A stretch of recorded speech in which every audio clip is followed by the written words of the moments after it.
Rediyon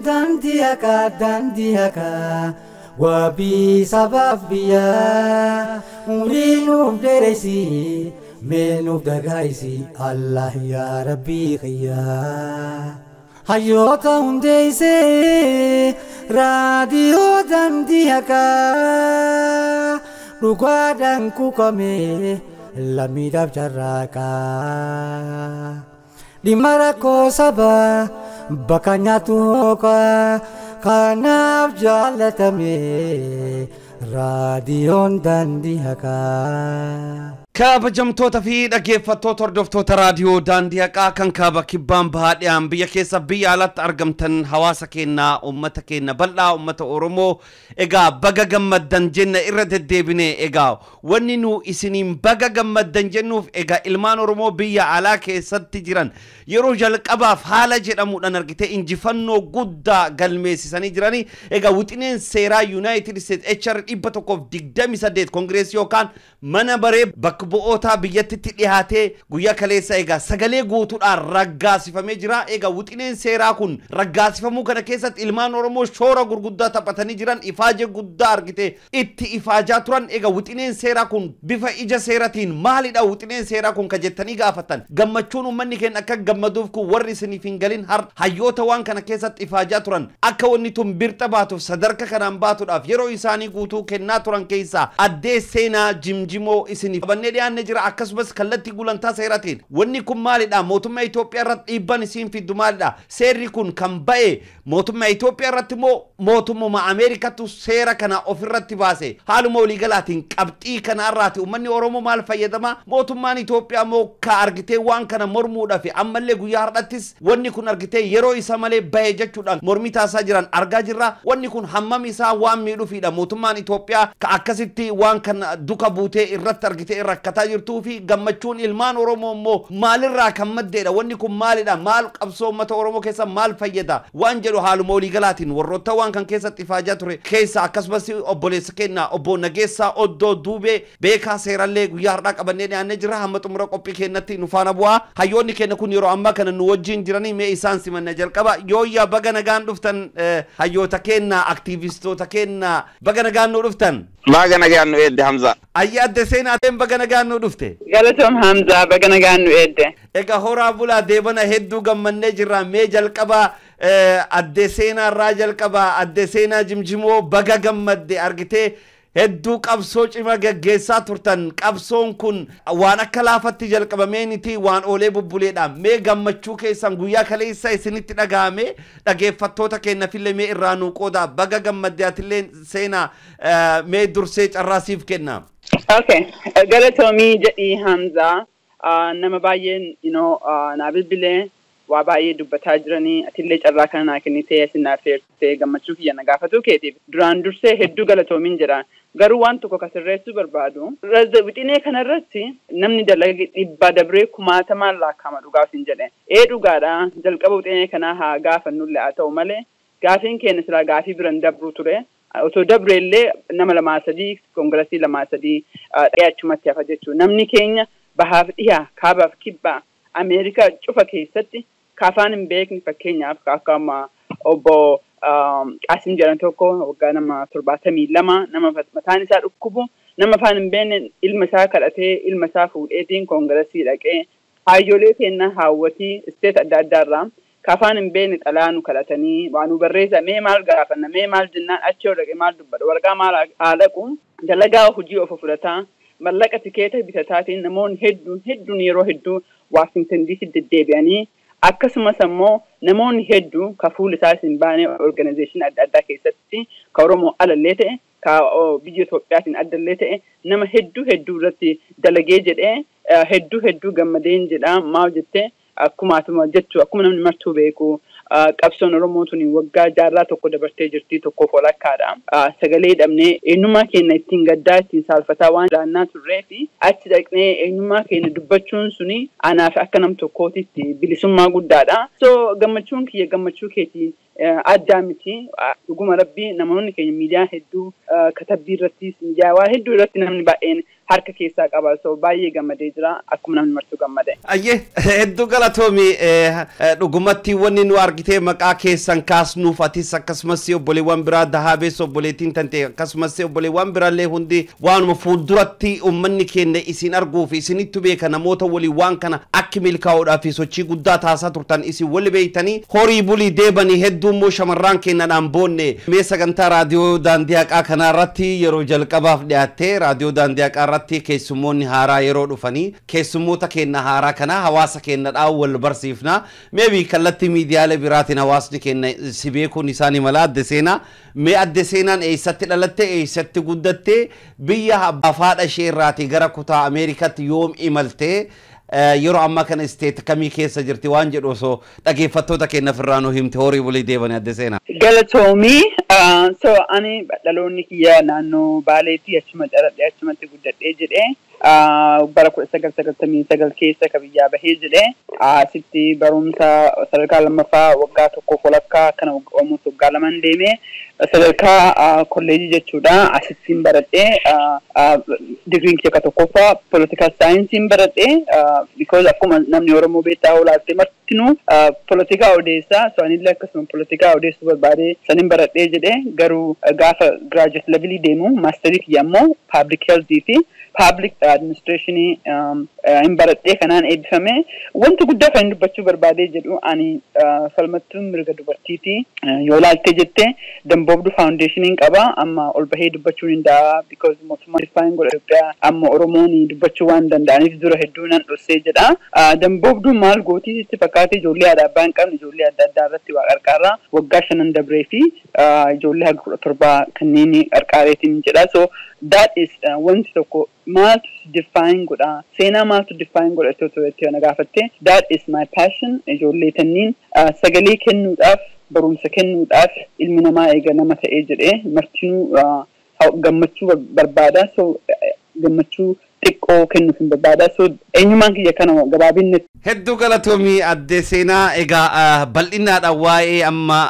waldayaa kan kee amka ijaartee qabdu kanallee irraati yeroo biraa immoo bal'inaadhaan mee irraa nu ibsitaa mata dureen keenya waan HR 128 irra waan ta'eef hedduu galatoomii horii bulii deebanii obbo Nageessaa Oddoo Duubee wanni kun argitee jalqabbiin isaa kaleessa miti argitee yeroo dheeraa oolee bubbulee ture isinillee quba qabdanii waan kana keessa bu'aa turtan mee guyyaa kaleessa gammachuun isinitti dhagahame ma akkamitti ibsattan wanni kun yoo raggaasifamu argitee waan isinit dhagahame sun mee gammachuu san hawaasa keenya fillee irraa nu hima. Yaa wanni kun ragga'uu isaatiin gammachuu guddaan natti dhagahame ragga'uu isaa qofa adoo hin ta'in haalli inni itti raggaasifame harka dhibbaan jechuudha koongiresiin Ameerikaa gara nama 500 fi wayii qaban fakkaata or 400 fi exact lakkoofsan beeku maybe seenaan na gargaaruu dandeetti garuu 400 oli namni sun hundinuu nami tokko adoo hin mormin warri deeggartan ay jedha inna namichi jedhu ay jedha nami hundu warri immoo hin deeggarre warri mormitan jennaan nami tokkollee mormine jechuudha sagalee guutuudhaan dabruun isaa implicationin isaallee baay'ee guddaadha implicationin isaa baay'ee guddaa yoo jedhu argitee namni achi keessa jiru kun dhimma Itoophiyaa rakkoo mirga dhiittaa mirga namoomaa Itoophiyaa wal qabate san waan resolution san irratti dubbise qofa doonte miseensi koongresii kun hundinuu dhimmoota waan miidiyaan adda addaa gabaasu hegeriif jala bu'ee laaluuf deemaa jechuudha kanaafu dhimmi Itoophiyaa duraan warruma dhimma haja alaa keessatti dameen Afrikaa namni muraasa jechuudha keessattuu achi qofa daangahee isaan callaan akka fedhanitti namoota muraasa embassy waliin wanni ta'anii kan murteessan adoonteen sadarkaa mootummaa Ameerikaa qaamni seera baasu jechuun qaama mootummaa sadan keessaa tokko seerritti bahee hariiroon Ameerikaa fi Itoophiyaa haala seeraatiin deeggarame deemuun isaa waan guddaadha san qofallee adoo hin ta'in kanaan dura bara 2003 biiliin dhiyaatee ture mirga namooma Itoophiyaa ilaalchisee biiliin dhiyaatee keessattuu filannoo 2005 san hidhamtoota garagaraa ka hidhamaniin wal qabatee biiliin Donald Payne nama jedhamu nama amma lubbuun hin jirree fi Chris Smith ka ammallee resolution kana dhiyaase ka New Jersey jarri kun lamaan dhiyeessite yeroo sanitti biiliin sun hin kufee jechuudha eega siyaasa akkuma kana wixinee biilii wayitti ture wixineen sun adoon dhiyaatiin gara resolutionitti jijjiirame resolutionin sunillee gara naannoo 2015 keessa House Resolution 432 ka jedhamuuf Senate Resolution 861 ka jedhanuun jalqabame inni sun yeroo Obaamaan angorra termisa fixatee gara Trump dabru jidduu tanatti yeroo dheeraa waan fudhateef atoo hin dabrin jidduudha yeroon isaa dabartee hafe jechuudha. Inni hafe kun akka haariyaa deebi'e. Kanaaf wanni kun imala yeroo dheeraa waan fudhateef tattaaffii nama hedduu waan fudhate achi keessatti immoo karaa adda addaatiin nullee waan itti gumaachinee turreef uummata keenya ka waan kana gumaacheefillee gammadduu guddaadha. Uummata keenya ka waan kanaaf gumaacha guddaa kaffalan namoota tokko lamaa miti yoo yaadattu teete kanaan dura yeroo resolutionii ammaa kanaaf adoo hin ta'in 128 adoo hin ta'in resolutionii duraanii ka hafe ka 432 fi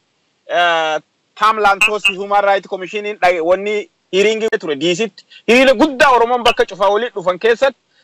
Congressman Minnesota ka Kitalisan jedhamu nama inni maqaa yaame keessaa tokko nama Yuuyyaa jedhamu. Ramadan Yuuyyaa nama jedhamu. Namoonni akkana ka uummati hin beekne ka namni wanniin hin jenne garuu carraa argatanii Congressmanii fi bira dhaqanii waan Oromoo kana waan akkanaarra jirraa jedhanii dhugaadhaan waan Oromoo ka baradhe nama biraarraa miti jedhee namichi sun maqaa dha'e yeroo sanitti Yuuyyaan illee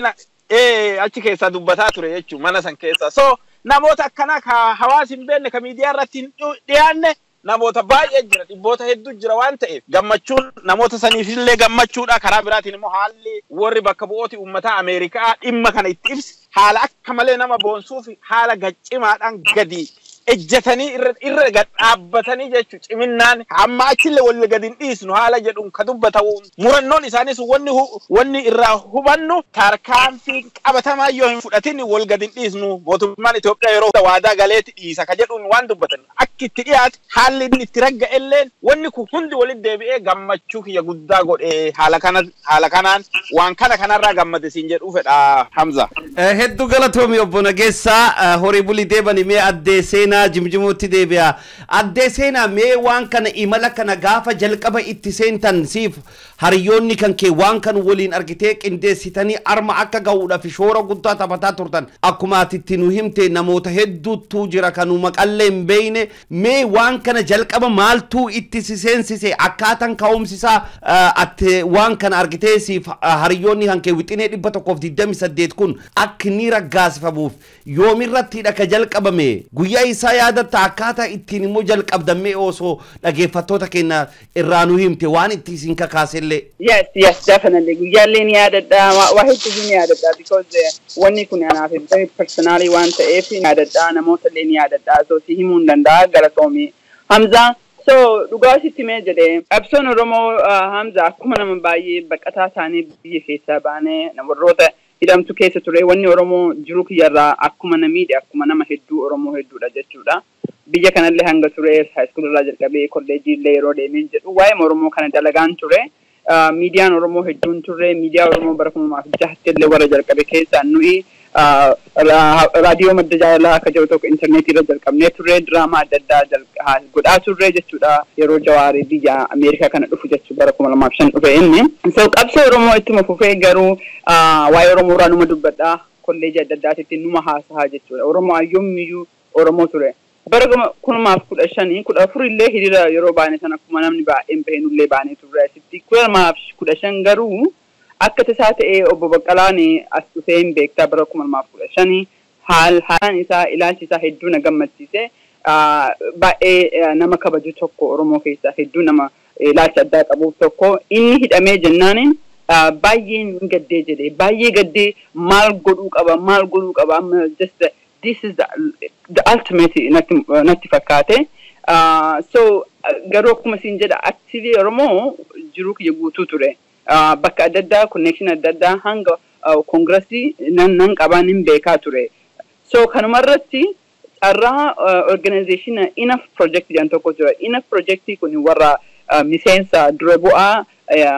dhimma Afrikaa ture yeroo kiltanii bara 1990 keessa jechuudha. Hiriyyaan warra tokko wajjin hariiroo qaba. So saniif Washington DC deemuuf qophiirra osoo jiru carraa kana fayyadameetiin maal godhuu qaba kan jedhu beellama oofisa 6 wajjin fudhadhee jedhee Janaarii keessa jechuudha. Oofisa 6 keessa oofisni tokko State Departmentidha. Oofisni 2 tokko Human Rights Watch Amnesty International tokko dammoo organization biraat namni hin beeku. Oofisni 2 oofisni 3 ammoo kongressii wajjin beellama fudhadhee warra kongressota wajjin jechuudha. Akkasumas particularly warra dhimma Afrikaa ilaalu jechuudha. So kanniin haasahee galeetiin haasaa kanaan dura actually nama baay'ee afeereen ture walgahii kanarratti because ofitti waan amanuu dadhabee yeroo sanitti nama aga 9 itti afeeree ture walgahii kanarratti. Garuu namni 9 kuniyyuu haala adda addaatiin dhufuu hin dandeenye fedhii ta'ee waan adda addaatiin garuu State Department walgahii irratti namni 2 intala takkaa fi mucaan tokko dhufeetiin walgahii irra teenne jechuudha kan State Department walgahii. So gaafaas deebi'uu yeroo jalqabaatii fi karoora baafannee karaan ifanaaf ta'ee as deebi'ee jechuudha. Kuni Febraarii keessa as deebi'een jedhee ji'a so ani dalagaa kan koo personal kophaa dalagaan turre yeroo sanii namni martinuu adduma adda dalagaa ture walillee warroota amma aktivistii kanallee waliin beeknurre. So Febraarii ji'a lammataa keessa arma deebi'ee dhiifama dheerataa xiqqoo. Rakkoon qabu nu ibsa akka gaariitti rakkoon qabu seenaa. So as deebi'ee Febraarii ji'a lammataa keessatti haasaa itti fufnee maal goonaas wajjin oofisa kaardanii wajjin illee oofisa kaardan jechuun dhimma Senate resolutionii kabaasaa jiru jechuudha. Warraan illee walqunnamnee haasaa godhaa turre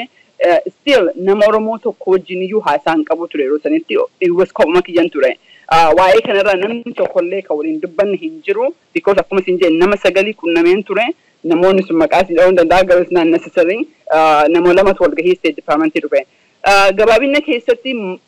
Febraarii dhuma keessatti obbo Tashitee walgahii ho'i ka qaban namni walgahii isa irra na afeeree jedhe. Walgahii kanarratti Febraarii dhuma ta'ee early March natti fakkaata maybe Febraarii dhuma irratti walgahii kanarratti obbo Tashitee telefoonaan konferensiidhaan akka kiis alasanii taamlaantasii godhuuf deemu haasaa dhagahee jedhe. Akkasumaan namarraa lakkoofsa fudhadheetiin Tashitee kana bilbileetiin Tashitee wanni isin godhaa jirtan perfectidha. Warri Tashitee kun yeroo kana advocacy kana namni beeku tokko hin jiru. At least in this current form wanni namni Oromoo godhee hin beeku jechuudha. So kanaafiyyuu jedheen I wanna do advocacy anarratti dhiisi isin walgahii keessa itti fufa an let me do that advocacy jedheeni walbarree walgahii irratti hirmaachuu jalqabne jechuudha. Yeroo san namni keenya baay'ee motivate ta'ee jira. Yeroo san duuti namatti hedduu waan turteefi so mid March keessatti ijoollee wali DC tokko mucayyoon takkaa mimmita jedhan na qunnamte jechuudha. Mid March jechuudha. By then dhugaa isin jedhe hedduu aariin qabaa ture because namni marti nu ignore godhaa ture amma naa bilbilan jedheetiin I was kind of garuu eventually long story si gabaabsee jedhu late March irratti gara March dhumaa jechuudha. Warra kanaa deebisee bilbilee fi okay jedheen maal gootanii dalagaa jalaa nan gaafadhee jedhee warra DC kana nuti karoora akkanaa qabnaa advocacy dalagaa jirta dhageenye waliin dalaguu barbaannaa ooka wal gargaaruu jedhanii namni tokko kophaa isaa dalaguun hedduu ulfaataa kanaafiyyuu perfect jennee waliin dalaguu jalqabne gaafa kan gabaabinatti April 9 akkuma agarte so waliin goone namoota hedduu so achi jalqabee jedhee gara kiyyaan achi jalqabee jedhee haasaa nan qabu koongirasii wajjin Januaarii bara 2016 jalqabee achi booda so namni keenya hedduu irratti hirmaatee dubbiin ni galtee fi anillee beeke yeroo jalqabaatiif bareen jedhe seera kana duri activii organization adda addaa wajjin dalaga malee waa'ee Oromoo openly Oromoo barsiisnee Oromoo xurreetti mul'isnee xurree nama gaafannee bara 2016 jalqabeen jedhe school history da beekta kakaachi asiisin barbaachisu I think even of fakkaate Hamza. Hedduu galatoomii adde seenaa wanni kun imala laafa miti imalli kun bu'aa bahii hedduu qaba. Mee obbo Nageessaa Oddootti deebi'a. Egaa hojiin diiyaasporaan hojjetu keessaa inni guddaan tokko hojii advocacy kanaadha. Keessattuu injifannoo guyyaa kaleessaa goonfanne kanaadha uummati keenya argate kana Nageessaa mee akka hojii diiyaasporaan qabsoo uummanni Oromoo geggeessaa jiru kana keessatti shoora inni taphatu guddaan waan kana agammaa argitee qabsoo uummata Oromoo keessatti wanni kun isa fiixee fi isa guddaadha jechuun hin danda'amu obbo Nageessa. Hayyee hedduu galatoomii Hamza dhugaa wanni diiyaasporaan taphatuu danda'u guddaan tokko waan kana diiyaasporaa jechuun ambaasaadara Oromoo jechuudha. Ambaasaadara Oromoon biyyatti sabni Oromoo biyya jira. Kun immoo biyya biraa keessatti Oromoo biyya jiru san bakka bu'ee lammiin Oromoo biyya biraa jiraatu ambaasaadara saba saniiti. Ambaasaadara immoo wanni hojjetu tokko keessaa haala waan biyya sanii bakka bu'ee jechuudha. Bakka bu'ee waan biyya san bareechaa bareedina biyya sanii gaarummaa biyya sanii yoo gaarii ta'e akka namni dhaqee invest godhu. Yoo san hin ta'in immoo rakkoo biyyi sun qabdu himee fi bakka isiin rakkoo qabdutti dhiibbaan wanni adda addaa irra jirutti akka wanni sun furamu waan danda'u. Deeggarsa haa ta'u obbolummaa solidaariitii barbaachisu saba keessa jiru firoomfatee yookaan irratti hojjetee sagalee ummata fakkeenya bakka ummanni sagaleen isaa ukkaanfame ummata sagaleen ukkaanfame sanii fi sagalee ta'u kanaafuu nu ambaasaaddaroota akka ambaasaadaraatiif wanni tokko guddaan jiru tokko sagalee ta'u deeggarsa biyyoota adda addaa biyyoota nu keessa jiraannu kana argatanii deeggarsuma biyyoota kanaatti yoo ummata keenya ukkaamsan ta'e nu ammoo irratti hojjannee akka isaan deeggarsa biyya kanaatiin ummata keenya hin ukkaamsine gochuu akka deeggarsi sun irraa dhaabatu waan isaan gochaa jiran saaxiluudhaan kana gochuun hujii guddoo diaasporaa irraa eegamu tokko ummata keessa jiraatan kan mana barnootaa jiru mana barnootaatiif barataan barsiisaa fi illee tiimuudhaan ka bakka hojii adda addaa jiru waa hundarratti bifa amma jaarameen immoo bifa jaarmiyaatiin akka amma hojjetame kanatti qaama mootummaa qofarratti miti yeroo hedduu nami kenna wanni inni hojjetuu fedhu qaama mootummaa qaama bulchiisaa state capital haa ta'u state department wanni waan akkasii qof garuu biyyoota akka lixaa kana keessa guddaan namni qaama san dhabullee hawaasa keessaa baya uummata keessaa baya jechuun lammii biyyaa keessaa baya lammeessoo ammoo mootummaanuu lammii biyya fi sodaa mootummoota lammii biyya fi caqasan keessa jira jechuudha lammiilee biyya ofii ka waliin hojjettu ka waliin barattu ka bakka adda addaatiin jiru influence godhuu yoo dande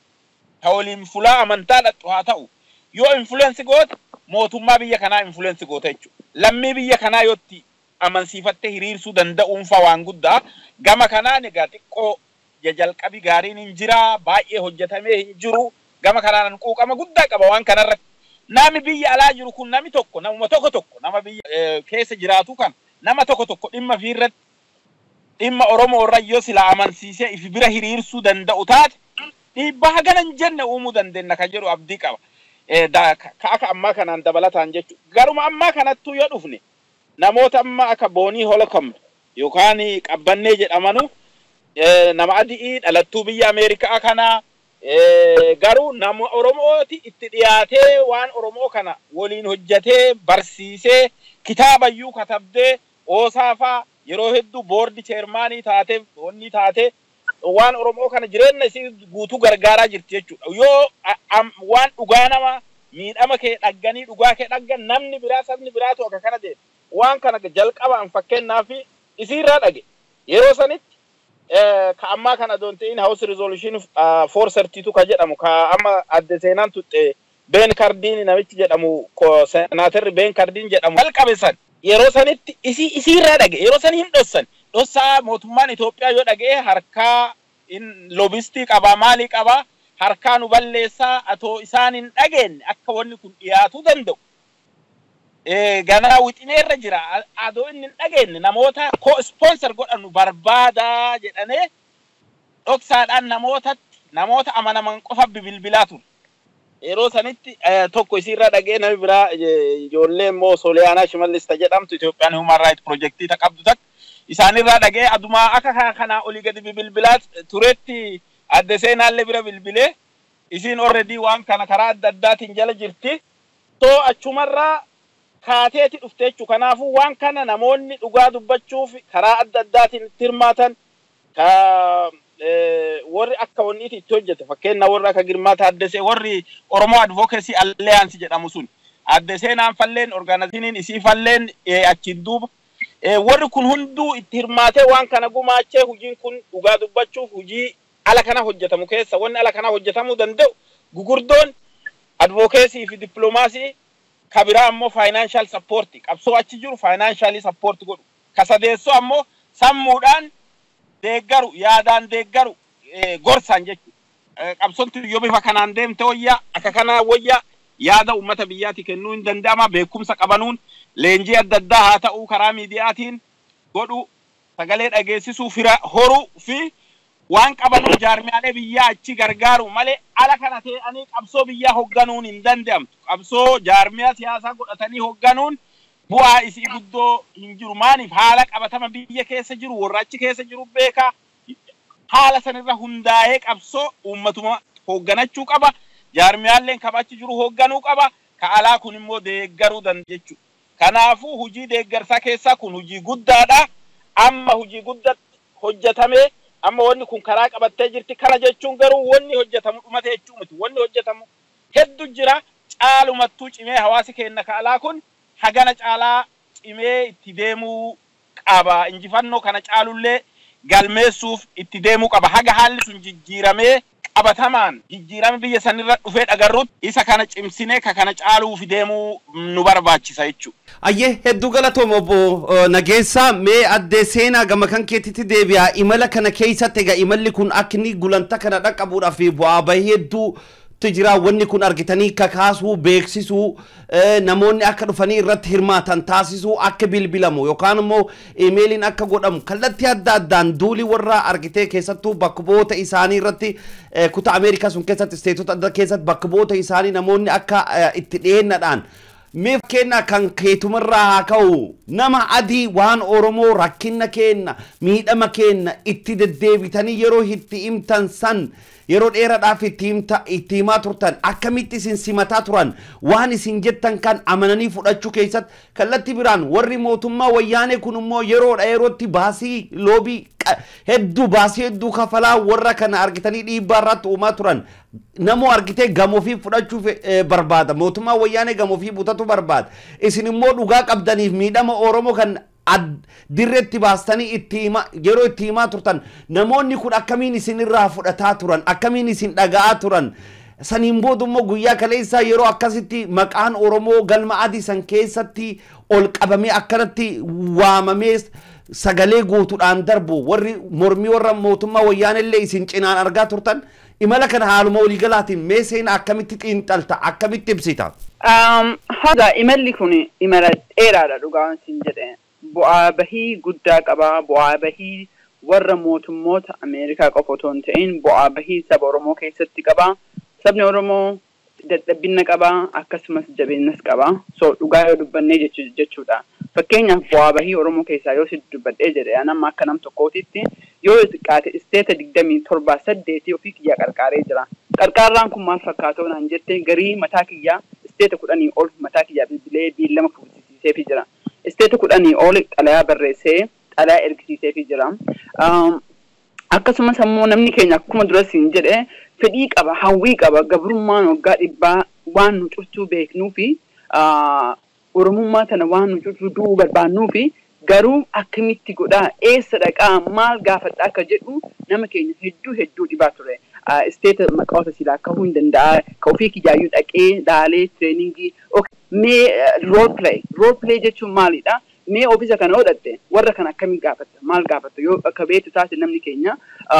afaan dhibaanii gara tokkoon mallaqatu jira gara tokkoon maatii qaba gara kaan ammoo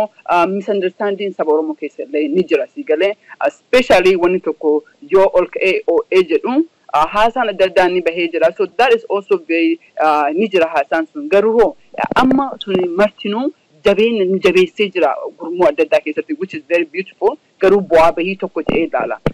as deebi'ee bu'aa bahii warra mootummoota Ameerikaa keessatti yoo ilaalte ani mataa kootiin yoo xiqqaate isteeta 10 meeqaa koongressoota warra jarraa ofii kiyyaa beellama fudhadheen jira fakkeenyaaf Kaalifoorniyaan si kaaseen jira Kaalifoorniyaa Keren Baasii yoo fudhattee jette dura waa'ee dhimma Afrikaa Keren Baasii itti gaafatame anama CBC Congressional Black Caucus yeroo hedduu waggaa lamaaf January 2016 jalqabee hojii dalagaa ture Congressional Black Caucus kun warra gurraachi kun kongressii baay'eedha waa'ee Oromoo irraa hin beekani waa'ee Itoophiyaa irraa hin beekani Itoophiyaa tan hin faarsan hin jaalatan achi dhaqanii achitti bashannananii so warra kana afuutti dubbachuu barbaadee ture bara 2016 jechuudha warra kana amansiisnee akkamitti haasa'uu danda'a akkamitti dhimma Oromoo finnaan Keren Baasiin dubbisinaan jedhan yeroo Keren Baasiin jette hin goonaa yeroo Keren Baasiin gootetti waan godhuu hin dandeenyu so maal godhee Keren Baasiitti fookasii godhee jechuudha Febraarii bara 2016 jalqabee so warra Kaalifoorniyaa qunnamee warra Kaalifoorniyaa ofii kan kootii beellama fuudhee akka Paaster Gammachuu kana fa'aa jechuudha beellama fuudhee walgeessee Kaalifoorniyaatti isiidhaan haasa'anii yoo ana hoo bakka buutuu keessanii Waashingtan DC dhaqee dubbisaa bakka buutuu teessan ta'uu itti naa himaa jedheen fakkeenya achi bakka buutuu warraa ta'ee achi dhaqee akka jiraattu kana Kaalifoorniyaan bakka buutuu ta'ee dubbadha kan taakisii kaasuu danda'a isteeta hedduu akkasii kaasuu danda'a so mallaqas bu'aa bahii guddatu ture ammas deebi'ee demmoo koongresii kiyyattiin siidee koongresii kan gaaf duraa ka'ee dubbate waa'ee Oromoo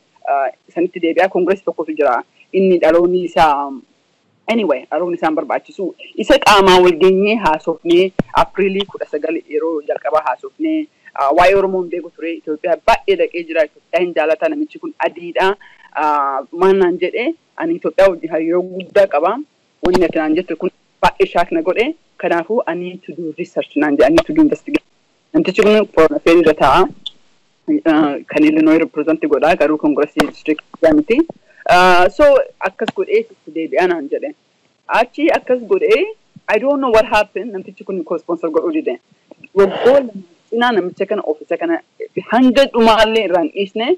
garuu for some reason namichi kun opposing goone garuu supporting goone even though he knows beekumsa otoo qabu jechuudha so tokkollee bu'aa bahii keessa ka jiru kan hedduu na yaadadhee jedhu kan biraa ammoo bu'aa bahii keessa ka tokko kana gammachiisu kongressii kiyya yaadatta ka dubbatee waa'ee Oromoorraa particularly dubbatee jedhe because namichi kun adiidha saba Oromoo dhagahuu hin beeku saba Oromoo isa dhiisi addunyaan baay'ee dhageessee hin beektu warri dhagaheeyyuu diinni gariin yoo ati an Oromoo jettu hin koflakuun Oromoon ammoo gariin cinqama deebii diddaa fi amaa Itoophiyaa jedhee dubbataa so it was a very big challenge garuu hoo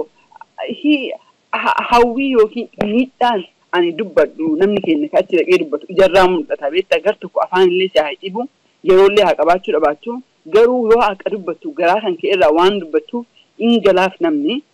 qulqulluu dhugumaan wanta kana wallaalee hin goone so baay'ee harka banaan fudhatee sheek ta'eetiin you know what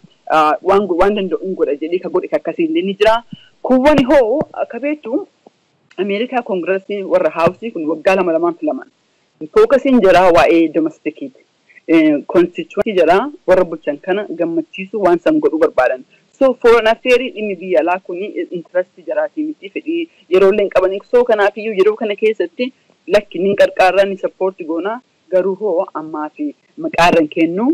because yoo maqaarra kaahee jedhee waan biraalee na gaafatanii jiran so sababaa adda addaa kan kennan ni jira sadaffaa irratti ka dubbadhu kongressii kan ta'in Oromoo kan ta'in saba organization adda addaatu jira ka fakkeenyaaf human rights amnesty yoo fudhatte freedom house yoo fudhatte even warra Itoophiyaa kun jedhu kanallee yoo fudhatte jette jechuudha yeroo jalqabaatii fi akka Oromootti ani Oromoo bakka bu'ee as jira jettee warri kun I mean ciniinateetumaan fudhatee jedhee so now is acceptable ta'ee Oromoo narratiiviin optionii ta'uu dhabeessi galee optionii taane because yoo duuna akka Oromootitti yoo ka bilisummaa gaafannammoo akka biraatitti taate is unfair gammoo we can no longer accept narratiivii san si galee amma booda kana booda fudhachuu hin dandeenyu si galee maqaa kanaan maqaa kanaan mirga gaafachuu hin dandeenyu nu fudhatama qabaachuu hin danda'u ana ka as jiru particularly namni tokkoyyuu Itoophiyaa keessatti mirgi isaa haa dhaabamuu hin barbaadu garuu hoo ani at this point kan hin dubbadhaa jiru particularly saba kana so waan kana yoo dubbistu please address me akka Oromootitti address na godhi demand akkasii gaafataa turre so demandin sunniin gargariin gammachuu hin turre so there was a lot of challenges akkasumas namoonni dhugaa akkuma durasiin jedhe namoota hedduudha ka keessa kiisii aniyyuu mataa kan kootiyyuu didee jedhu ka mallaqa tikeetii naa bitee Washington DC na geessee jedhe because waan tokko ka beekuu qabnu Hamza advocacy qaamaan godhuu qabda waan teettee guutuu miti baay'inni guddaan isa ka dalagaa kanatti ta'ee jira si galee so physically dhaqxee itti beellama fudhattee ka beellama siidee hoo ati afoo teettee namicha kana eeddee namoota hedduu kongressii hedduu ka ofii kijaachumatti eegee abboo ani maqaan kiyya seenaa ati biiziidhaan arguu hin dandeettu garuu dhimma sirraa qaba cinqaadha giddiidha hayyee jedhanii kasii kennan ni jira so kanaafiyyuu karaa kanallee hojii dhiisnee ana qofa ton ta'e akkuma siin jedhe si galee Apiriilii jalqabee waldaa ijaaruu jalqabnee Meey keessa namoonni hedduu warroonni DC jiran akka mana geessan maqaa kaasee jedhee amma baanii tana si galee namoota 9 keessaa baanii tana barkuma 2015 neen ture nam 9 keessaa isin tokko warra maqaa si dha'uu danda'a so kanaafiyyuu warroota kanaanillee amma as deebinee waliin dalaguu jalqabnee waliin mari'achuu jalqabnee ani warra waliin haasa'e baanii gruupii jalaa keessa mucayyoo durasiin jedhe maqaan isin miidhaan baanii tana erganaaf fakkaata isitu maarchi keessa na dubbisanii jedhanii so bu'aa bahii hedduutu ture dhumarratti ammoo akkuma agarte namni keenya hedduun itti hirmaatu jalqabe bu'aa arge namni akka godhu akka jijjiirraa godhuu danda'u argee jennaan gammadee itti tarkaanfatee jedhee dhumarra akkasiin jedhu nuti dhaabni keenya ani maal barbaadasitti fakkaate wanna kana Oromoof goona tokko garuu keessatti yoo mataa nama keenyaatiif godhuu barbaada ati Hamzaani rakkoon tokko yoo si gahee akkamitti koongiresii wajjin hariiroo qabaattee yookaan nama biyyaa fiduu barbaadde yookiin ammoo rakkoon adda addaa si gahee jedhee koongiresoonni kun yoo si beekan si dubbatanii nama keenya san barsiisuu barbaada san haa beekanii hariiroo lasting relationship si galee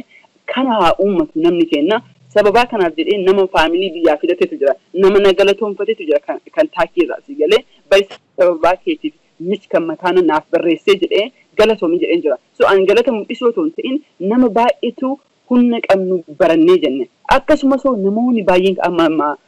nageessan jeka akka ba'an katabbiidhaan warra afaan biyya kanaa beekan warra waan dubbatan beekan ka qarqaaranii ka godhan hedduu jira kanumarratti dhaaba galata. Hedduu galatoomii addee seenaa egaa imala dheeraadhaa bu'aa bahee hedduu qabaa egaa waan kana hunda keessaa qaxxaamurtanii gulanta kanaan bahuu waan guddaadha baga gammaddeerra deebi'ee baga ifaajeen teessan argitee birxa geette ammaan boodallee malatti aanufuu wanni kun haamilee guddaa isinii ta'a hedduu isin tarkaanfachiisa jedhee abdii guddaa qabaa egaa har'a namoonni waan kanarraati dubbatan tokko lama miti gaaf jalqaba argitee namoonni muraasa turanii yookaan hin jiranuutu har'a immoo namoota hedduu waan kanaaf dhimmaman hedduutu jira dhageeffattoota keenya keessa warri waan kana ammaan boodallee milkeessuudhaaf sochootan jabaadha isiniin jenna asumarraa mee obbo Nageessaa gama dhimma gulantaa seeratti haa tarkaanfannuuti wixineen seeraa kunini ka HR 128 Ameerikaa raggaasifte kun mootummaan Ameerikaa mootummaa Itoophiyaa irratti raggaasifte moo ofirratti raggaasifte moo maalidha wixineen seeraa HR 128 wanni kun maalidha mee diriirsimee bifa seeratiin waan kanarraa nu ibsi kan nama kennallee gammachiise kan mootummaa wayyaanellee irraa rifattee mootummaa wayyaanee yeroo amma kana muummicha haaraa tudufe carraan nu kennamuudha qaba muummicha ministeera haaraaf yeroo amma kanatonni kun hin barbaachisu jechuu kanaan dura immoo xalayaan hedduu isiin galfata turte atillee argitee jirta ummanni kennallee quba qaba maalidha wanni kun isi mee irraati nu diriirsi dhageeffattoonni kennallee waan kana ifattaa beekanu namoonni hedduun nu gaafataa jiran wanni kun nuun galle akkamiin jennee gammanna jedhaa jiran namni beekuun gammada kaan immoo waan gammaduuf hin beeku maaliif gammaddan nuun jedhaa jirani mee waan kana immoo ati akka gaariitti nu ibsi. Hayyee gara sanit dabru dura dubbii kaacheedhani amma adde seenaan innaa haasoftu duuba deebi'ee yaadaa ture waan goggodhaa turre yeroo tokko viidiyoo hojjannee nami hunduu isteet adda addaati akka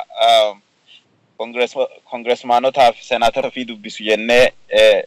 bilbila isaanii fa'oonni irraa guurree feesbuukii irra mamaxxansaa turre yeroo garii tiwiitar kampeeniidhaan waan kana deeggaruudhaaf kampeena godhaa turre video fa'aan asirra namni rikognaayizii godhuu fedhu tokko Ahmad Yaasin lammii Oromiyaa Alii yookaan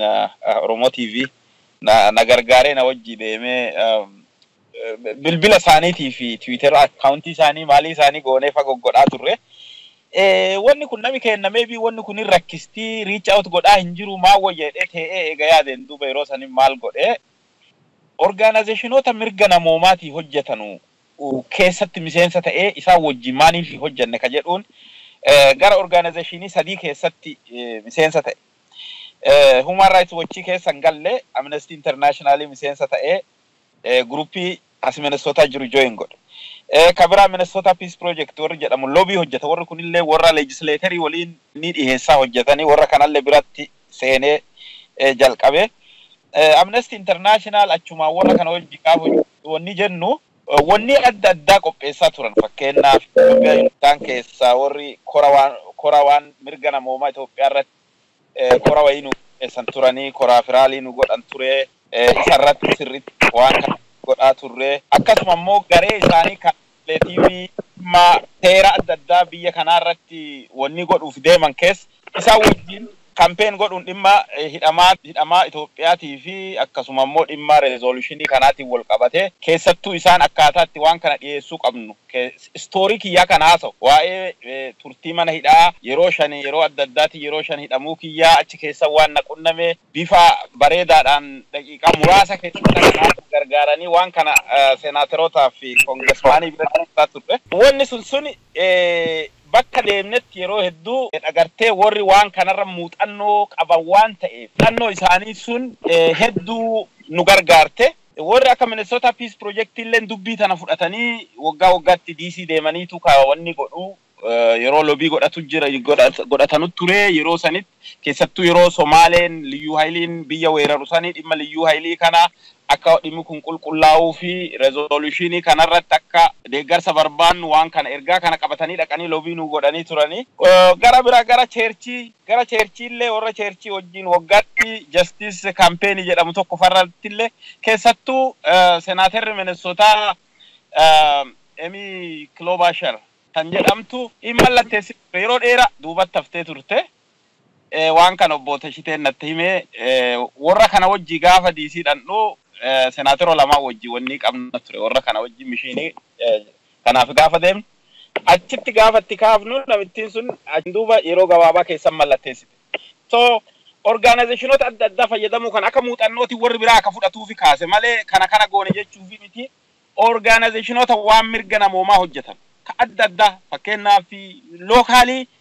biyya kana keessa guute organizationii waan social justice hojjetu waan adda addaa warri kun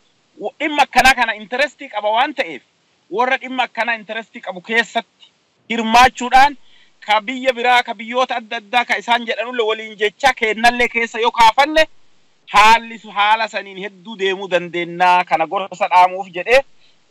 gara gaafii ati naa dhiyeessiteetti deebi'aa gara wixineen kun maaliif barbaachisee maaniif irraa gammannee waan ati jettetti yoo deebi'ee jedhe wanni beekamuu qabu tokkoffa biyya Ameerikaa jedhamtu keessatti wanni seera jedhamee xiqqoollee haa taatu seerri kun sadarkaa qaba constitution jira hierarchy of constitution itti aanee akka Itoophiyaatti proclamation jedhanii Itoophiyaa fi biyya akka Ingilizii faa Ameerikaatti bill jedhama achirraa sadarkaan akka resolution kun dhufaa kun immoo regulation order decree maani jecha sadarkaa qaba heerri kanaafu seera sadarkaa kamittuu resolutionii haa ta'u biilii haa ta'u seerri sadarkaa kamittuu seera jedhamee wanni tokko qaama warra seera baasuutiin erga isaan mirkaneessaniin duuba qaamni biyya san keessa jiru kamuu isa hojiirra oolchuu dirqama qaba. Wanni seera jedhame takka waraqaarra katabamee callaa akka Itoophiyaa san wanni lafa bu'u hin jiru. Takka eega katabame takka eega dabre akka hojiirra oolu beekamaadha. Qaamni hunduu ni kabaja seera jechuudha. Qaamni hunduu pirezidaantii dabalatee seeraa gadi. Seera kanattu bahee ka jiru seera kan hojiirra na raawwatuu dhabanii jettee mana murtii kamittuu himattee pirezidaantii dabalatee seera dhiyeessuun waan danda'amu jechuudha biyyoota kana keessatti. Tokkoffaa wanni hubatamuu qabu kana. Biyya olaantummaan seeraa keessa jirtu waan taate wanni seera jedhamtee gabbaate xiqqoolle haa taatu namni biyya kana jiraatu hin beeku seerri akkam akka kabajamu xiqqoolle taanaan xiqqoolle irraa fallaaddee ati jennaan seeraan itti gaafatamta kanaafu wanni seera jedhamee bahame tokko waan kabajamu ta'uullee akka nu hubata lammeessoo inni amma bahe kun dhiibbaa qaamota garagaraa sadirra dhiibbaa uuma tokkoffaa imaammata Amerikaan eenyuufi baache seera kana Itoophiyaarra seera baache moo ofiifi baafa ka jedhu akkuma beekamu biyyi hundinuu biyyoonni addunyaa kanaa 193 jira amma United Nations keessa biyyoonni 193 kun hunduu birmada biyyi tokko biyya biraarratti dhiibbaa uumu seeratti baasuu hin dandeenye dhimma biyyi ofii keessaa biyyuma santu godhata haa ta'u ammoo akka mootummaan Itoophiyaa sanii Itoophiyaa fi seera baafne akka Itoophiyaan seera fudhattuu muti. Hariiroo akkamii Itoophiyaa waliin qabaadha ka jedhu Ameerikaan lafa keettee jechuudha. Kana jechuun qaamni mootummaa keessa qaama sadis jira qaama seera baasu jira Kongireesii fi Seneeta yookaan paarlaamaa jechuu qaama seera hojiitti hiikuu jira pirezidaantii dabalatee ministeerota State Department kana ministeerotaa fi wanni adda addaa jechuudha executive ka jedhamu. Qaama seera hojiitti hiikuu jira manneen murtii. Amma seerri bahe kun manneen murtiilleen warri seera hiiku manneen murtii jechuun warri seera hojiirra raawwachiisu. Executivein heera kanarratti hundaawanii imaammata ofii sirreeffatan jechuudha. Kanaafuu keessattuu waan qaama sadirra xiyyeeffatee bahe kun. Tokkoffaa qaamni hajaa alaa Ameerikaa resolutionii kanarra hundaa'uudhaan gargaarsa Itoophiyaa godhamu manaxirii saniin alaalu mixixxirii saniin laalee gargaarsa asirratti hundaa'ee akka laalu tokko lammeessoo qaamni Itoophiyaaf gargaarsa kennu ka akka USAID jedhamu yookaan gargaarsa Itoophiyaa kennulleen tarsiimoo isaa rizooluushinii kanarratti hundaa'ee akka fooyyessu. Keessattuu gargaarsi Itoophiyaa godhu akka dimokiraasii guddisuu fi akka bulchiinsa waliinii kaa jechuun hunda hammate biyya san keessa akka tumsurratti akka godhamu. Kana jechuun qaamolee waan dimokiraasii hojjetanuuf baajata guddaa ramaddu mormitootallee karaa adda addaatiin humnoomsuu dabalatee jechuun akka dimokiraasiin godhu workshooppii adda addaa yookaan immoo qaamotuma biyya sanii mootummaa fi wanni illee dabalatee foramii isaa mari'atan godhuudhaan ta'uu danda'a jechuudha. Kabiraa immoo akkasuma State Departmentilleen warra yakka adda addaa qaban akka biyya kana seenne dabalatee yoo biyya kana seena haala isaan itti gaafataman warra ajjeechaa seeraan alaa raawwate ka torcherii raawwate ka dhiibtaa mirgaa bifa adda addaatiin raawwate irratti imaammata fi akka qajeelfatu. Kanaafuu imaammata Ameerikaan imaammata Itoophiyaa irra qabdu kanaan fooyyeffattee rizoolushiniin kun imaammata Ameerikaan hariiroo Itoophiyaa waliin godhattu qajeelchee yookaan karaa argisiise malee Itoophiyaa irra seeran baafne jechuudha. Kun bifa kanaan haa hubatamu. Inni biraa rizoolushiniin kun maan ifi keessaa qaba ka jedhu yoo deebinee jennu Itoophiyaan amma wanni isiin warwaattu tokko maani waan isaan jedhan fooyyessaatu jirra maaliif yeroon kun yeroo sirrii miti ka jedhu keessaa isaan wanni isaan jedhu waa akka hidhamtootaa haga tokko gadhiifnee jirra muummicha ministeeraa haaraallee fillee jirra kana jechuun maaniif as keessatti ajjeechaan akka dhaabatu waan jedhu qabaa. Ajjeechaa raawwatame balaaleffatee jira. Hidhaa seeraan alaa gaazexeessitoota irra barattoota irratti aktiivistootaa fi hooggantoota siyaasaa irra raawwatame balaaleffatee jira mootummaan Ameerikaa. Akkasuma seerota farra shororkeessummaatii fi ka adda addaa ka uummata biyya sanii ukkaamsu godhachuu Itoophiyaan baasuu san balaaleffatee jira. Kanarra hundaa'uudhaan mootummaan Itoophiyaa tokko labsii yeroo hatattamaa akka kaasu gaafate jechuudha. Labsii yeroo hatattamaa akka kaasu. Lammeessoo humna uummatarra fayyadamuu akka dhaabu. Keessattuu naannoo Oromiyaatii fi naannoo Amaaraa irratti ajjeechaa raawwatu akka dhaabu. Warra hidhaa jiru hundaa akka hiiku. Hidhamtoota siyaasaa, aktiivistoota haa ta'uu, gaazexeessitoota haa ta'uu warra kana hunda isaanii akka gadhiisu. Gama biraatiin immoo qaamota mootummaa gamtoomanii yookaan United Nation irraa dhimma ajjeechaa haga ammaa raawwatame qorachuu barbaadan. Qaamota bilisaa kana akka isaan seenanii qoratan akka eeyyamu. Akkasuma immoo mormitoota biyya sanii ka jiran waliin akka mari'atu. Qaamota haga ammaa ajjeechaa fi hidhaa seeraan alaa torcherii waan adda addaa kana raawwatan mootummaanuu akka itti gaafatu seeraan akka gaafatamoo isaan godhu akka seeraan himatu. Kanarratti dabalatee ammoo qaama bilisaatiin akkuma duraan jenne United Nation jedhameera. United Nation alalle qaamni biraa keessattuu ajjeecha gubiinsa Qilinxoo irratti mana hidhaa Qilinxoo gubatee irratti gubiinsa raawwatame akka bifa addaatiin akka qoratamu. Akkasuma immoo irreecha irratti fixaatii bara Oktoobar 2 bara 2016 raawwate san inni illee bifa addaatiin akka qoratu ka jedhu bifa kanaan dhiyaateera. Kanarrattuu uummata buqqa'ee illee hin qaba. Uummata buqqaasuun akka dhaabatuuf warra buqqa'ee qubsiisuu fi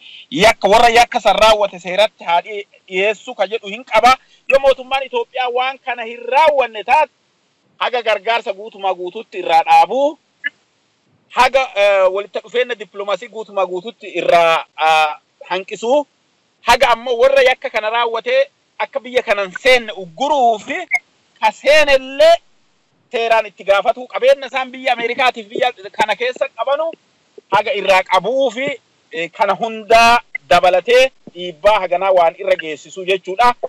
Inni kun egaa saayikooloojii yookaan xiinsammuu warra yakka uummata fixuu irratti raawwataa jiru kana hundaa dhiibba guddaa irraan uuma. Boruu gaafa aangoorrallee bu'an baqachuufillee biyya sanii bahuufillee yookaan biyya biraatiin baqachuufillee kana gama kana hundaanuu dhiibbaa gadi hin dhiyaanne irratti uumee jira. Gama biraatiin kanarraa wanni hubatamu maali? Mootummaan Ameerikaa mootummaa sanirraa abdii kutachuusaa tokko. Lammeessu ammoo mootummaan sun bifa nagahaatiin filannoo bilisaatiif demokraatawaa ta'e haqa qabeessa ta'e godhee gara biyyi sun gara demokraasiitti yoon dabrin akka biyyi sun bittinnaa'u beekeera jechuudha. Gama biraatiin mootummaan Ameerikaa biyya sanirraa wanni inni barbaadu guddaan loltuu biyya sanii barbaadanii loltuun biyya sanii nagaa kabachiisuu irratti gara Somaaliyaa gara biyyoota naannoo san jiran ollaa san jiranu deemtee waan kabachiistuuf loltuun suniif humni kun leenjisaa jiran maallaqa guddaatti dhangalaasaa jiran inni kun diigamuun fedhan. Adoo inni kun hin diigamne mormitooti hundi walitti dhufanii dorgommiin godhamee dhiibbaatti godhanii aangoon tokkorraa akka gara biraati amma Keeniyaa fallee wayyaa argitaniirtan filannoon godhanii manneen murtiillee hojii hin hojjetanii gartee yoo namni filannoo yoo hatamellee jedhamee maal jedhame mana murtiitti dhiyeessuu manni murtii mootummaa qofaa fi ta'uu murteessuu adoon ta'in gama kaanillee murteessuullee akka godhu waan arginu jira jechuudha. Kanaafuu akka Itoophiyaan gara demokraasiitti dabartu yoon dabarre akkasiin baddu dantaan isaaniilleen akka irraa miidhamu waan hubatanii kanaaf kana godhaa jiranii jechuudha. Egaa horii bulii deebanii obbo Nageessaa Oddoo Duubee egaa ibsa bal'aa nuu kennitee irra deebinee ammallee galatoomsiin jennamee gara addee seenatti tarkaanfadhaa. Mee addee seenaa imalli kun goolabame jechuun ni danda'ama. Fakkeenya imala kanarraati imalli itti aanu maalidha? Fakkeenya wanni amma gara biilitti akka inni jijjiiramuuf imala akkamitti barbaachisaa? Mee waan kanarraati ammaan booda maaltu uummata keenyaa irraa eegama? Keessattuu warri isin waliin jirtan ala jirtan illee irraa ammaan booda imalli hafe immoo kan dura caala dheeraadha moo imalli guddaan isaa xumuramee imala ammallee imala hafe kanattu irra xiqqaadha? Mee kanarraa nu ibsa adde seenaa. Galatoomii Hamza. So the next chapter imala itti aanu jechuudha. Akkuma jettee maal fakkaataa akka jedhee Nageessaan qabdi gaarii dubbatee jedhee Hamza. I think namni keenya keessaa beekuu qabutti gaafii ati Nageessaa gaafattee san si galee resolution kun bu'aan isaa maal qabaa akka jiru guddaa Nageessaan akka gaarii akka bareechisee deebisee jira. Kan achirra ida'uu barbaadu chapterii itti aanu ta'uun kaasiniin dura ila hoo yaadnee jenneen waggoo sadii hin dura waggaa lamaan dura Oromoo ta'uun iyyuu amma Oromoo ani eessaa dhufti Oromoo maali sun? That is the average question Congressii dhiisiti biyya alaatti gaafatu. Ka biyya Itoophiyaatti dhufe sitti kofla si galee. So inni guddaan ka beekuu barbaadu xurree xaraaree xurree eenyummaa keenyaa mallattoo because ilmi namaa waa lama beeki si galee ilmi namaa waa lama. Inni tokko eenyummaa isaati si galee aadaa walitti qabatee jedhama. Ammoo si galee kalamataan dagade. Anyway, afaanii fi aadaani is a very important identity namaa keessatti si galee nama kan nama godhu namaaf horii ka gargar baasu Oromoo fi saba biraa ka gargar baasu because amantaa yoo taate walitti qabda saba biraatiin. So eenyummaa keenyaani xaraarree akka saba tokkooti mootummaan Itoophiyaa jaarmaa waggaa dhibbaa fi 30-40 guutuu saba Oromoo biyya haqee baasee ofii abbaa itti taatee gabroonfattee nuti ammoo ilmaan gabrummaa keessaa dhufne ta'uu kenna achi baasee ifa goone warri mootummaa Ameerikaa illee dubbii sana dhugaa hin fakkaatti jedhanii fudhatanii ofii isaatiiyyuu kan galuu qabu si galee nama ergatanii dhuguma Oromoon jedhamee jira. Dhuguma Oromoon abbaa balayaa abbaa qabeenyaati moo Oromoon as jirtu tuni raadikaalii warra mootummaa kana jedhuu qabdu. So si galee kana goone Oromoo jennee dhaabbannee dubbachuuni hangam eessa akka dhufe Hamza hin beektan hunduu ni beekna because biyya kana keessa guddannee Oromoo jennee hoo himannu balaa akkamii keessa turre ani kolleejii yeroo Oromoo Student Association jalqabee jiru bara 2004 keessa si galee jechi warri Oromoon jaalanne katabu haasaan jedhe dubbattu anaaf yoomiyyuu achi jira si galee amma san jijjiirree kabajaa arganne ani Oromoodha bari mucayyoon tun bari Oromoof dhaabbattinaan jedha ka dur na koflu ka dur gargar baastu jedhee hamaa dubbatu hinjifannoon guddaan kan namni beekuu qabu hinjifannoon si galee gabrummaan tokko gabrummaa sammuuti gabrummaan kun ammoo isa fiizikaal si galee gabrummaa sammuu keessaa kaanee mootummaa Ameerikaa mootummaa addunyaa kana bulchu American addunyaa kana lead gooti mootummaa kana bira ilaalchine mootummaa kanaanoo kanaan akkana nu adees godha nuti particularly saba akkanaati akkanatti du'aa jirra so that is a big waan guddaadha ka maal goona si galee takka jedhanii lama jedhan malee lama jedhanii tokko jedhan tokko utaaltee hin baatu si galee steepii qaba keessattuu saba akka biyya Itoophiyaa bulchaa ture waggaa hedduu foolaatte jettee biyya Ameerikaa kana wajjin hariiroo guddaa qabanii seenaa guddaa waliin qabanii karaa amantaatiin karaa adda addaatiin seenaa kana achi baastee suutaan seenaa haqaa barsiisuun wanna waggaa tokko kongiresii tokko ta'uu miti kongiresii hedduu gaafata. So we are daa'ima laali daa'imni hadda dhalatee hadda deemee hadda iskuulan jalqabu hadda hin eebbifamu haddan dhalataa hin guddataa hin fiigaa hin barataa gaafa kana immoo biyya bulchuu jalqaba. So qabsoon Oromoo ka biyya Ameerikaa akkasii akka daa'ima sii galee hadda dhalataa jira daa'imni dhalate dammoo guddatuu isaan oolu. So sanii itti dha'uu barbaada. Qabxee tinaa jetti next step jecha Oromoo fedhan dubbata jalaa badee so amma maali hadda geenya bor maali kan jedhu baay'ee akkasii gabaabaadha akkuma daa'ima kanaa sii galee hadda dhalannee koongiresii Ameerikaa keessatti mirkanaa'ee rakkoon jiru mootummaan Itoophiyaa kan maleekaa fakkaatu kan nama gaarii fakkaatu biyya Itoophiyaa biyya East Afrikaa sanii itti gaafatamaan anatu waraana kiyya ergee biyya sana nagee eegsisaa jira anatu biyyi sun akka bittannoofne godhaa jira anatu mirga namaa eegaa jira anatu dimokiraasii guddisaa jira mirga shamarranii ummata Itoophiyaa kana qabee abbaa qabeenyaa godhaa jira biyya Itoophiyaa kana lafa daaraa keessaa baasee mana guddaa itti ijaaree jedhee mootummaa akkas jedhu shakkii keessa galchinee shakkii dabarsinee hoo lakki shakkii miti kun dhuga jennee mirkaneessinee as geenye so chaaptarri ittaanu kunoo si galee ila dubbii kenna of duuba deebi'ee bakka kanatti waan tokko dubbachuu barbaade hin jedhaayyuu actually chaaptarri ittaanu wajjin walitti waan hidhatu si galee resolution kun amma waan tokko dubbadhee guyyaa simee jedha Agustii tokko bara 2016 resolution kana otoo hin ta'in ka jalqabaa jechuudha. Anaa fi Amnesty Internationaliin Christopher Stimizii kana namticha dura bu'aa Afrikaa kana wajjin dubbannee osaanii kaleessumtii dhumee ture sandee dhumee gaafa 30 dhumee Agustii Faristii nama karaa 10 wal geenye niwusii ittiin jechuudha achirratti baanifaa jira paastaffaa jira namtichi hayyeenuu jedhee jira draaftii katabuu qabnaa kan jedhu haasofne jenne. So ila absoon keenya osoo achitti introotee jettee osoo itti xaaruu baanne achitti illee ni hafa. Hayyee achi yuu dabre namni dhibbaayyuu otoo godhe yoo itti murattee ta'e jettee hanga hundee faanan deemine resolutionii kun asii dabre yoo nuti duuba hin deemin yoo nu biraa hafne asumatti dabreedhuma. Amma akka jedhutti hoo haasaa Christopher Smith yoo dhageette jedhe maal godha chaaptarri itti aanu resolution kana sakatamne amma kara State Departmentii deemee jira. Kanaafuu State Departmentiin gabaasa isaa dubbatee jira. Kun resolution kanarratti kana waan amma duratti nageessaan dubbate sanii si galee kana godhaaf ni jennee jirra. Mootummaan Itoophiyaan kana hojiirra oolchee yoo oolchino gabaasa nu kenna. Yoo mootummaan Ameerikaa State Departmentiin gabaasa kennuu dide State Departmentii yaamanii akka testify godhu because seeraan bulu warri kun si galee dhufeetiin eegaa kun gaafa Apriilii 10 akkana jennee manni kun guutuun dabarsee jira. Moonna kana hojii irra oolchitee jennee si gaafannee jirra. Ji'a 2 si kenninee jirra. Ji'a 3 si kenninee jirra. Deebiin hin kennine. Yookiin ammoo deebiin kan kee quufaa miti. Kanaafiyyuu deebi'ii kakuu jaratti si galee kakuu jaratti deebi'ii jedhanii gaafii itti fufanii. So that is the next step. Kongresiin kun waggaa 2 filamee jira si galee. So wanti nu goonu kun akkuma beektu nuti waan jedhu ana qofa jiraan dhaaba kiyya qofa jiraan jiru si galee dhaabbilee Oromoo jechuudha. Qabeenya qabaanyaa miti wanda kan ofiin dalagaa jira. So chaaptaritti aanu gara uraatiin sanoo ta'uu gara keenyaanoo akkamitti beekumsa amma jiru faffacaa amma jiru namoota akka nageessaa namoota akka baanii namoota hedduu keenya ka fedhii qaban kanneen akkamitti waliin haasofnee xurree bareedu tokko xurree ba'aa nama keenyatti hin guddisne xurree akkasumas immoo deebii nu barbaannu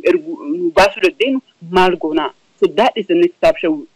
chapter irratti already jalqabnee jirra. What is the next advocacy Oromoo advocacy kan bara 2019 kan Oromoo maal fakkaata sigalee nama jaarolee dadhabsiisoo ta'uu ta'in what is effective efficient tangible wannan godhuu dandeenyu what is it we gonna kanarratti dalaguu jirra kanarratti katabutti jirra akkasumas ammoo namoota ammatiin jedhe kana namoonni hedduu ammoo kaaniyyuu beeku kana geessan beeku kaati beektu beekumsa qaban imbaasii kamitti gaafii ka dalagan namni Oromoo haala adda addaa waan beekanii fi namoonni kunniin inni mul'isanii jiran namoota kanneen dubbisnee akkamitti imbaasota kaawwaniin hariiroo banannaa akkamitti imbaasii akka Keenyaa imbaasota kaawwan kanaan biyya Afrikaa jiran kana keessatti akkamitti gaafiin keenya biyya Ameerikaa biyya adii kanarraa otoo hin ta'in burra waliin oolee buluusan keessatti akkamitti warra kanatti gargalchineetiin mootummaan dhiibaa jiru chaaptar kana akkamitti jijjiirraa kan jedhu irratti so gara keenyaan kaasii dalagu jirraa namoota faffacaanii waliin jennu kana marattu akkamitti waliif finnee riisoorsiin keenya limitididha kanaaf beekumsi keenya guddaadha garuu riisoorsii baay'ee hin qabnu namni mana tokko ijaaru waliin saamu garuu hoo nuti ani beekaachuu miti because waan tokko beeku nama dhugaa wasiin jedhe Hamza beekumsa guddaa qabaadheeti miti wanni an qabu passionate afaan Oromootiin beeku I'm passionate about making difference about human right and waa'ee dubraallee na beekta ta'an dubbadheetu jiru kan koota irratti galee unfairness yoo fudhannee gallee ka cadhisin taate it's not about having a master it's about passion biyya Ameerikaa kana keessoo jiraatte yoo itti muratte ni ta'a kanaafiyyuu paashinii kenna kalee asitti illee hafuu danda'a akkuma amma kalee Augustii keessatti illee barri 2016 dhumatee faana deemnee introduce daddafaa jenneetiin Februaarii ji'a lammataa oo yaadatti koongiressii wajjin Februaarii 15 introduce goonee jenne otoo nu duuba biraafnee jenne introduce hin ta'u otoo namni keenya dhibbatamaan isteeta adda faana deemuu baate akka nageessaa akka baanii kunniin faana deemuu baate hadhaan ga'u otoo maayikaaf warra karraa doolaati warri karraa doolaati koongiressiin sun gochaa hedduu gidduu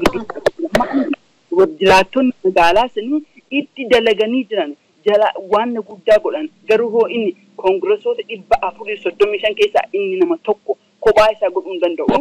keenya kamaraa godhee jedhee so chaartariin keenya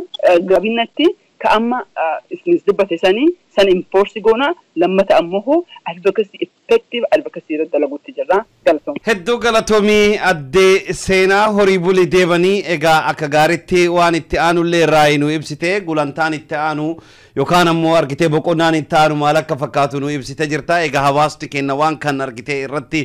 jabaachuu nammallee isinirraa eegamaa obbo Nageessaa Oddoo Duubee qabxii amma addee seenaan kaafte kanarratti wanni adda baltu eegi jiraate carras yaa kennu walumaa gala dhaamsa qabaa dhaamsi an qabu maani uummanni kenna hawaasi biyyoota alaa keessa jiraatu adoo duubatti hin deebiin adoo laafini advokeesii cimee hojjechuu qabaa sagalee dhageessisuu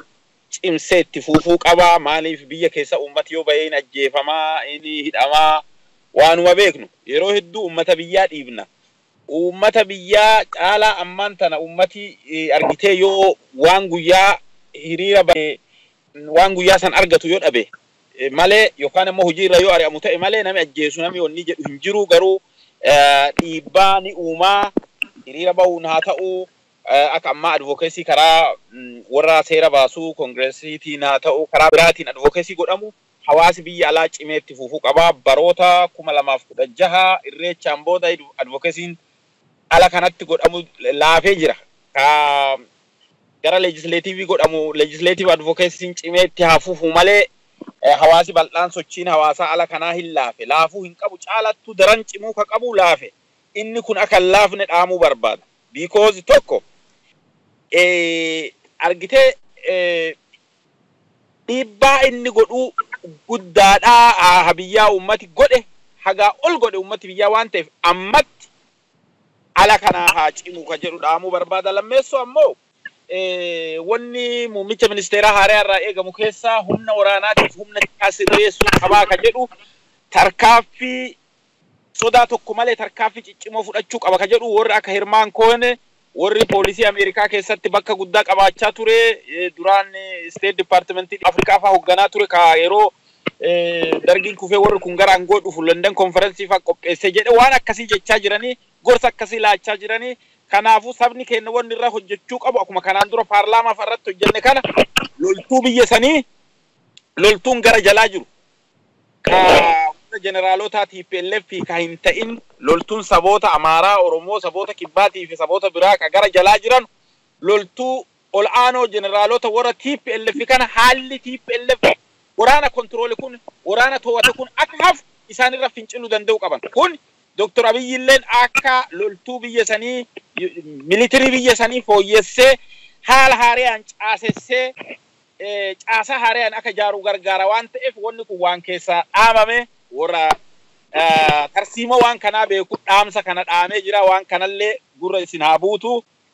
irratti haa hojjetamu. Sabni keenya fira qabaa, firaanaa ta'uu maal jedhu loltuu keessa nama beekam. Loltuun jala olaantummaatiif pelleef loltuu biyya sanii to'atee qabe san akka jijjiiru haa socho'ee mormee fincilee waan kana wanni kun akka sirreessee caasaa bifa haaraatiin akka jaaramu irratti haa hojjetamu ka jedhu jira. Hawaasi alaa socho'uu qaba akkuma siin jedhe lammeessoo loltuu irratti hojjetuun barbaachisa. Humna tikaarrallee bifuma saniin akka caasaa haaraan jaaramu, caasaan duraa diigamee bifa haaraan akka jaaramu irratti hojjetamuu qaba. Jijjiirama yeroo hedduu fakkeenyaaf dargiin yeroo Haile Sillaasee irraa aangoo fudhatu humna tikaallee humna waraanaallee hin diigne because dargiin faayyuu humnuma waraana Haile Sillaasee warra loltuu Haile Sillaasee turetti loltuun jalaa ol baatee warri shaalaqaa gadi callaan dargii uume namni 800 sun uume biyya san to'atee loltuunis humni waraanaas risha filta'e malee hin diigamne. Ammas argitee haala amma jiru kana jijjiiruudhaaf muummicha ministeeraatiif illee humna ka ta'u yoo loltuun jalaa fincile loltuu TPLF to'annoo TPLF kana irraa caasaa jijjiiranii sirreessuuf hin gargaara waan ta'eef inni kun akka hojjeta. Inni sadeessoo ammoo mormituun biyya keessa jiru gamtaadhaan timeline ka'uu qabdi. Muummicha ministeeraatiif waan inni godhuu qabu haala filannoo irratti haala wanni jijjiirama itti aanu gara demokraasiitti tarkaanfii gara demokraasiitti deemuu irratti tokkummaadhaan gamtaadhaan timeline ka'anii fi jedhu qaban yoo isaan kanatti kanan fudhanne taate ammoo gamtoomanii gara mootummaa ce'umsaatti yaamuu yoo isaan didan gara uummata ammoo uummata akka dhiibbaatti godhu uummata yaamicha uummataa godhu mootummaafis uummataafis waamicha godhanii akka biyyi sun gara demokraasiitti ceetu gara mootummaa ce'umsaatti akka tarkaaffatuu fi muummichi ministeera haaraa kun waan san akka mijeessu dhaqisanii ta'ee odoo ta'in gamtaa doomina jaarratanii bifa saniin waan kana akka godhanu marii amma goona jedhan kanarratti illee waan xixiqqoodhaan yeroo dabarsuu adoon ta'in fireemorkii yeroo hagamii keessatti akka wanni kun ta'u maaniif yeroo bitatanii achuma siqanii waggaa lamatti hafee ammas filannoo waggaa 5 sanillee moo'anni jedhuuf ta'a jarri kun yeroo bitatutti adoon ta'in caaseffama biyya sanii sirreessanii guutuu akka biyyi sun gara demokraasiitti tarkaanfatu wanni dhiigi nama dhaloota kumaatamaan dhangala'eef nami lubbuutti dhabeef itti hidhamee gadadoo adda addaa keessa dabarseef hawaasi keenya jijjiirama olaantummaa seeraa mirkaneessuu, federaalizimii dhugaa mirkaneessuu, demokrasii fi haqa biyya sanirra bilisummaa mirkaneessuufi malee sirna san aangoo irratti tursiisuufi miti. Sirni sun yoo demokrasiif karaa kabanu teete yoo ummati jaalate turuu danda'a malee fedhii ummataa qofaan mootummaa fedhii ummataa qofaan gara aangoo dhufuuf ka ummataan filame ka ummataaf hojjetu qofatti barbaachisa. Biyya sanitti olaantummaa seeraatiif mootummaa ummataa akka jaaramu waan barbaannuuf malee ummati yoo filate warri amma jirullee itti hafuufu ka jedhe bilisa ta'ee ummati filate itti hafuufuuti. Kanattu mirkanaa'uu qaba. Akka ummati filatu danda'u dirreen sun sirraa'uu qaba jechuudha. Isa sirreessuu irratti hojjetamuu qaba. Ummati keenya kana quba qabaatee isa kanarratti akka hojjetu dhaamuu barbaada. Horii bulii deebanii obbo Nageessaa Oddoo Dubee egaa beeka seera Ameerikaa kutaa Minisootaa irraati. Akkasumas addee seenaa jimjimoo hedduu galatoomii egaa Ameerikaa atis Chicaagoo irraati. Meegaa dhumarratti dhaamsa qabaattee addee seenaa gabaabsiti hawaasa keenyadhaaf waan dhaamattu qabaatte carraasii kenna. Galatoomii dhaamsa sadii takkan qaba. Kana geessan jedhe I underscore irran deebi'u kan nama kennaaf dhaamu namni keenya organize ta'uu qabna akka dhaabbi Nageessaa fa'a dalagee jedhu organize ta'e tu biyyoo ta'u bilisoomtee kaawaa argatuu danda'u so dhaamsa tokko san qaba. Lammataaf dargaggootaaf ammoo sometimes yaada kan kee visionii kan kee namni argu sittin amanuu sirraa tuffatee jedha garuu believe in yourself ofitti amanii waan itti san ammoo jala deemi hin jedhaane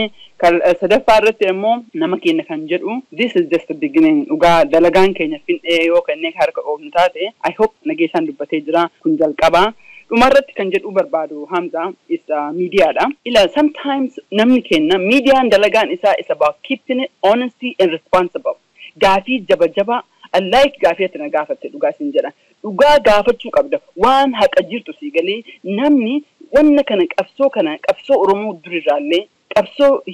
wixinee kanaallee waggaa lama irraallee si galee nama baay'eetu irra dalagee jedha. Haqa namaa dabsuu hin qabnu. Isin miidiyaan ammoo dhaamsa isinii qabu si galee gaafii jajjabaa gaafachuu qabdanii yoom ka'ee eenyu ka'ee exactly because dalagaan kun si galee nam tokkoon ta'uu hin danda'u. In taanillee hin danda'ullee eenyuun as ga'uu hin danda'u. Kanaafuu I hope gaafii jajjabaa nama gaafadhaa. Bakka hin dogongorretti ammoo si galee yoo nuti ilma namaati. Namni hin dogongoraa guyyaan hin dogongoraa waan hin goone jedhee dubbachuu danda'a. Garuu hoo namni maleekaa waan hin ta'ini dogongora isaa hin sirreessee jedha. Yoo an dogongoree jirra sirra waan gaaf duraa siin jedhe dhiifama siin jedhee akkasitti godhuu qabna si galee. Namni kijibaa waan goone immoo waan hin jirre waan hin uumnee fi ummata keenya confuse godhuu hin danda'u. Miidiyaa irratti dhufee waan hin taane waan hin jenne waan hin fakkaanne bayaanatu godhee kana gochuu hin danda'u. Maal jettee mooraalii namaatiif illee gaarii miti galee yoo kijibaaf dhugaa wal keessa maqxee yoo sabni keenya dhugaaf dhara gargar baafatu dadhabina miidiyaati. Miidiyaan dhugaa ummata baasuu dadhabuun isaa that is the weakness of our media. So isin hedduu wanna san irratti jabeessuu barbaada because miidiyaan keenya atil like gaafii jajjabaa fatamuu qaba. Galatoomii hedduun jira. Ayyee horaa bulaa deebanaa egaa keessummoota keenna addee seenaa jimjimoo fi akkasumas obbo Nageessaa Oddoo Duubee qophii kana irratti nu argamtanii ibsa bal'aa hawaasa keenya kennuu keessaniif horaa bulaa deebanaa. Egaa kabajamtoota fi dhaggeeffattoota keenya hubannoo bal'aa akka argattan abdii guddaa qabna. Egaa hayyoota keenya keessummoota keenya warra argite hojii advocacy keessatti adda durummaadhaan hojjetaa turtan hunda addee seenaa wajjin akkasumas kallattii adda addaadhaan warri hojjetaa turtan hunda keessanuu galatooma. Obbo Nageessaa Oddoo Duubeellee hedduu galatooma horaa bulaa deebanaa. Yeroo biraammoo mata dureelee adda addaa irratti akkuma addee seenaan jette gaafii ciccimoo dhimmoota kanaaf kan fakkaatan irratti kan isinis taataatu namoota birallee kan qabannee dhiyaannu akka ta'e waadaa gallaa. Horaa bulaa deebanaa waan nu dhiyaattaniif galatooma. Hayyee nagaa keessa nu jiraadha nagaatti. Reediyoon daandii